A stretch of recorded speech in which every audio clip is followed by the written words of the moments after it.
नमस्कार दोस्तों, मैं पिंकी शर्मा। आपका स्वागत है अपने YouTube चैनल कथांतर में।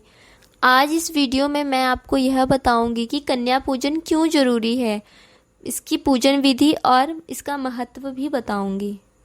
नवरात्रि के अंतिम दिन माँ सिद्धिदात्री की पूजा की जाती है और इस दिन ज़्यादातर घरों में कन्या पूजन भी किया जाता है। कुछ लोग अष्टमी के दिन भी कन्या पूजन करते हैं, लेकिन इस तिथि को व्रत रखने के कारण ज़्यादातर घरों में नवमी के दिन पूजा अर्चना करने के बाद कन्या पूजन किया जाता है। कंजक पूजा की परंपरा हमारे समाज में कई सालों से चली आ रही है। मान्यता है कि बिना कंजक पूजा के नवरात्रि का शुभ फल प्राप्त नहीं होता है और माता की कृपा भी अधूरी रह जाती है। कंजक पूजन में 10 वर्ष तक की कन्याओं को बिठाकर उनको दुर्गा स्वरूप मानकर पूजन किया जाता है।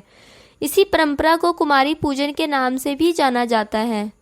स्कंद पुराण के अनुसार 2 वर्ष की कन्या को कुमारी, 3 वर्ष की कन्या को त्रिमूर्ति, 4 वर्ष की कन्या को कल्याणी, 5 वर्ष की कन्या को रोहिणी, 6 वर्ष की कन्या को कालिका, 7 वर्ष की कन्या को चंडिका, 8 वर्ष की कन्या को सांभवी और 9 वर्ष की कन्या को माँ दुर्गा का रूप माना जाता है। वहीं 10 वर्ष की आयु की कन्या को सुभद्रा भी कहा जाता है। कंजक पूजन में कन्याओं की संख्या 2 से कम और 9 से ज़्यादा नहीं होनी चाहिए।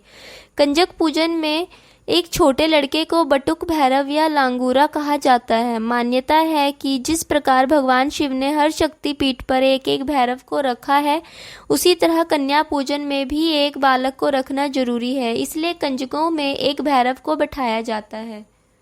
कन्या पूजन के लिए सभी कन्या और लंगूरा को घर पर बुलाने पर पूरे परिवार को उनका स्वागत करना चाहिए। उनको भी माता का दर्जा देते हुए सेवा सत्कार करनी चाहिए। साथ ही माता के जयकारे लगाने चाहिए। इसके बाद उन सभी के पैरों और हाथों को धोएं और उनके पैर छूकर आशीष लें।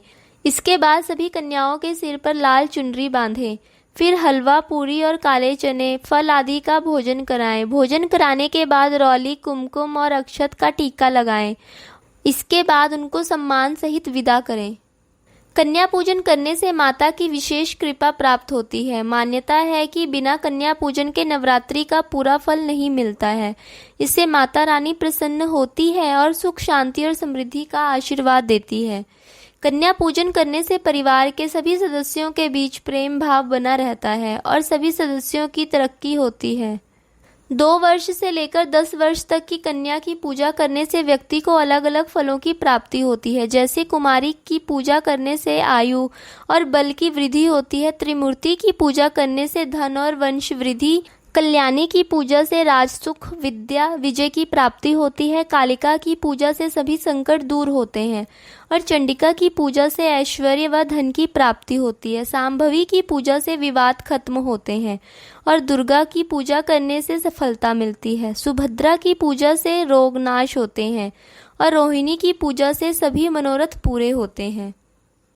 दोस्तों, ये कहानी आपको कैसी लगी हमें कमेंट करके ज़रूर बताएं। इसे लाइक कीजिए, दोस्तों में शेयर कीजिए और इस चैनल को सब्सक्राइब कीजिए। और नवरात्रि से संबंधित और कोई जानकारी लेना चाहते हैं तो हमें कमेंट करके ज़रूर बताएं।